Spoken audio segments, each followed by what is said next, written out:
Si comme moi pendant un temps, vous arrêtez de geeker les jeux vidéo et vous vous mettez à geeker les shorts, les contenus courts sur TikTok, comme je fais avec mes potes, on est tous animés par la même chose parce que ça rapporte un paquet de sous quand même, même si je sais, il n'y a pas que les sous dans la vie, mais sur ce compte, on en parle, c'est l'objectif, et ça finance quand même pas mal de projets intéressants. Et surtout, au-delà de tout ça, c'est de l'argent sans support client. Le réseau te donne de l'argent à chaque fin de mois, il se passera rien, on va pas te la redemander. Tu fais du bon contenu, tu fais des vues, t'es payé, point barre. Donc on a fait ce switch avec mes potes d'arrêter de geeker les jeux vidéo, Dofus précisément d'ailleurs, pour se mettre à la TikTok monnaie, la YouTube monnaie, etc. Et ben regardez bien, on a remarqué un truc qui fait qu'à chaque coup on peut faire des sous sur notre vidéo.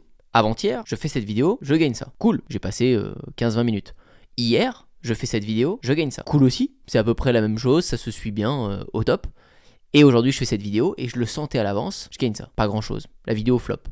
Pourquoi j'arrive à enchaîner des vidéos qui cartonnent et pourquoi à un moment donné j'arrive plus à en faire et du coup mes revenus ne suivent plus. À cet instant, quand on discute avec les potes, on se dit ouais, on cherche tous à quelle est la meilleure heure pour publier, est-ce que c'est à 18h12, on a tout essayé, toutes les heures, c'est pas les heures. On a essayé tous les hashtags, c'est pas les hashtags, enlevez-les. C'est pas la musique que vous allez mettre derrière, c'est pas le choix de votre niche non plus. Ça n'a rien à voir avec tout ça. Première chose, pratiquez, formez-vous pour comprendre les codes, mais une fois que vous avez les codes, ce qui compte c'est votre humeur du moment. C'est votre espace créatif disponible. Exemple, vous prenez la tête avec votre copine le matin, votre TikTok du jour va pas être bon. Exemple, vous avez votre déclaration d'impôt qui vous prend la tête, vous n'allez pas être bon dans la journée.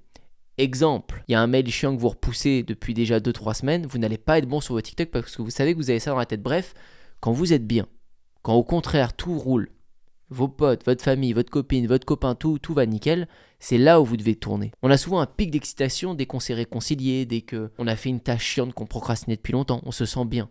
C'est là que vous allez faire vos meilleurs TikTok, vos meilleurs contenus courts. Vous allez avoir la bonne énergie. Et ça va se ressentir derrière les caméras. Ça se joue à 2-3 détails pour faire plus de vues. D'une vidéo qui passe à 2000 vues à 200 000 vues, ça tient à rien. Par contre, les revenus derrière, ils tiennent à quelque chose, quoi. Enfin, c'est factuel, ton compte, il monte. On pense pas assez à ça et pourtant c'est essentiel.